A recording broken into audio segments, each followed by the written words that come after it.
Bonjour chers élèves, la séquence d'aujourd'hui porte sur la notion de transformation d'équations.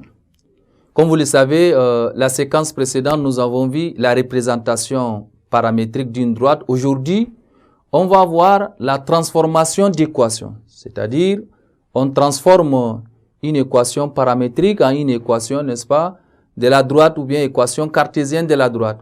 Voilà donc, chers élèves, notre séquence d'aujourd'hui porte sur la notion, n'est-ce pas, de la transformation d'équations. L'objectif même de cette séquence, c'est de passer d'une représentation paramétrique d'une droite à son équation cartésienne, ou bien réciproquement, passer d'une équation cartésienne d'une droite à sa représentation paramétrique. Donc voilà, d'abord, dans un premier temps, on va passer au passage d'une équation paramétrique à une équation cartésienne. Comment est-ce que vous pouvez passer d'une équation paramétrique à une équation cartésienne? Eh bien, chers élèves, une droite étant définie par une représentation paramétrique, pour trouver son équation cartésienne, il suffit tout simplement de résoudre le système en éliminant T, puis on trouve une équation cartésienne.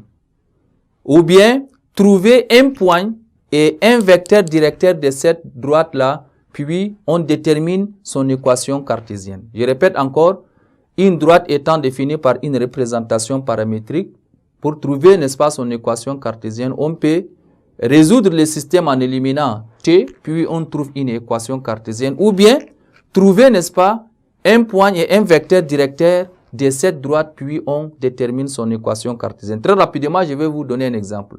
Deux droites, soit L et L', deux droites qu'on connaît, n'est-ce pas, leur équation paramétrique. D'abord L, qui a pour équation paramétrique x est égal à moins 3 plus dt, et y égale, n'est-ce pas, à 2 moins t. Ça, c'est la droite L, et on va vous donner aussi pour la droite L', x est égal à dt, et on a y ici égal à moins 1 plus t. Eh bien, chers élèves, on veut étudier l'intersection de L et L'. Il suffit tout simplement de choisir deux vecteurs directeurs respectifs de L et L'. Alors, ces deux droites sont-elles séquentes? On vous demande de justifier la réponse et puis vérifier qu'il existe des réels A et B tels que nous aurons x égale à moins 3 plus 2a. Ça, c'est on a remplacé le a par t. Et y aussi égal à 2 moins a. Ça, c'est pour l'autre droite. Ici, nous avons x égal à 2b et y égal à moins 1 plus b. Alors, les réels a et b étant trouvés, on détermine, n'est-ce pas, les coordonnées de i, l'intersection de la droite L et de la droite L'.